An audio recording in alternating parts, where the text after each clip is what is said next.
இறைவா, தூய ஆவியை எங்கள் மீது பொழிந்து எங்களுக்கு தேவையான ஆசீர்வாதங்களையும் எங்களுக்கு தேவையான அற்புதங்களையும் எங்களுக்கு தேவையான ஆறுதலையும் நீர் நாள்தோறும் கொடுத்து கொண்டிருக்கிறேன்.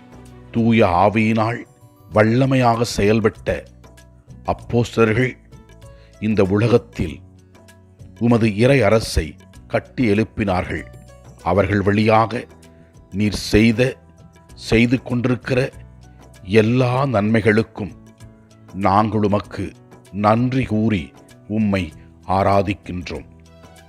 முதல் வாசகத்திலே நாம் இவ்வாறு வாசிக்கின்றோம். பவுல் பேசியதை ஏற்றுக்கொள்ளுமாறு ஆண்டவர் அவர் உள்ளத்தை திறந்தார் என்று. ஆண்டவருடைய பணியை செய்த புனித சின்னப்பருடைய வாழ்க்கையிலே இறைவன் அவர் வழியாக எவ்வாறு செயல்பட்டார் என்பதையும், இது முதல் வாசகத்திலே எவ்வாறு ஒரு பெண்மணியானவள் ஆண்டவரால் தொடப்பட்டார் என்றும் தெல்லம் தெளிவாக நமக்கு காட்டுகிறது. இறைவன் நம் உள்ளத்தை அறிந்தவர், இறைவன் நம் வாழ்க்கையை அறிந்தவர், நமக்கு தேவையான ஆசீர்வாதங்களை நாள்தோறும் கொடுக்கின்றவர். இதை உணர்ந்து நாமும் நல்வாழ்க்கை வாழ்வோம். நற்செய்தி வாசகத்திலே நாம் இவ்வாறு வாசிக்கின்றோம். உண்மையை வெளிப்படுத்தும் தூய ஆவியார் வரும்போது என்னை பற்றி சான்று பகருவார் என்று கூறுகிறது.